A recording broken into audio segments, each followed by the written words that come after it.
సూర్యాపేట జిల్లా మునగాల కేంద్రం నుండి గీతవారిగూడెం గ్రామం వరకు చేపట్టిన రోడ్డు నిర్మాణ పనులతో ప్రజలు అవస్థలు పడుతున్నారు. 2 లైన్ల R&B రోడ్డు వెడల్పుకు నల్లరేగడి మట్టి వేసి దానిని చదును చేయకపోవడంతో ప్రయాణికులు, రైతులు ప్రమాదాలకు గురవుతున్నారు. ఇష్టారీతిన రోడ్డు వేస్తున్నారని, తమ సమస్యలను పట్టించుకోవడం లేదంటున్నారు రైతులు. రోడ్డు కోసం తమ పొలాల్లో ఉన్న నీటి పైపులను కూడా ధ్వంసం చేశారన్నారు. అధికారులు, కాంట్రాక్టర్ నిర్లక్ష్యంతో తాము అనేక ఇబ్బందులు పడుతున్నామన్నారు స్థానికులు.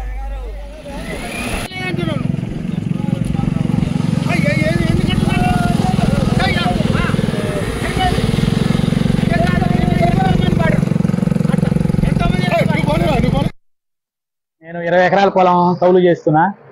అయితే దాన్ని ర్యాంపులు పోసాం బాట కోసం. పోస్తే ఆ ర్యాంపులు మొత్తం చెడగొట్టారు రోడ్డు వాళ్ళు. ఏంటి అంటే లెక్క చేయట్లేదు, మాట్లాడట్లేదు, పట్టించుకోవట్లేదు మమ్మల్ని గురించి. ఇప్పుడు 20 ఎకరాల పొలం బీడే ఉంది. కూలీలు రావడానికి, ట్రాక్టర్ పోవడానికి ఇబ్బంది అవుతుంది. ఈ జాతీయ రహదారి ఎంతో, ఇది కొత్త మునగాల రోడ్డు. ఇది ఎప్పుడో ఎండాకాలం చేసే పని మునగాలం చేస్తారు. ఈ రోజుకి 2-3 పడుతున్నారు బండ్ల మించి.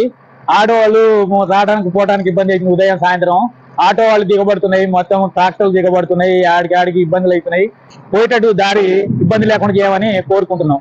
6 ఎకరాల పొలం ఉంది. 15 ఏళ్ల కింద పైపులు వేసినాడ లోలు గోనలు వేసుకొని మోటార్లు పెట్టుకుంటుంటే దాని మొత్తం 3 రోజుల కింద నీళ్ళు వచ్చినాయి.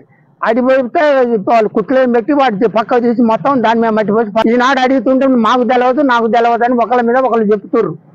పొలాలకి కొలతలు మించి గుళ్ళు లోపలికి దోసిర్రు. దాన్ని రోడ్డుకి ఏమంటే ఎన్ని బతులాడినా కూడా ఎవరు లెక్క చేయట్లేదు. మమ్మల్ని మొత్తం పొలాన్ని మొత్తం 100 మంది ఎక్స్ట్రా దోసిర్రు కొలతలకు మించి. ఒక్కడ ఒక కొలత తీస్తుర్రు, ఒక్కడ ఒక కొలత తీస్తుర్రు.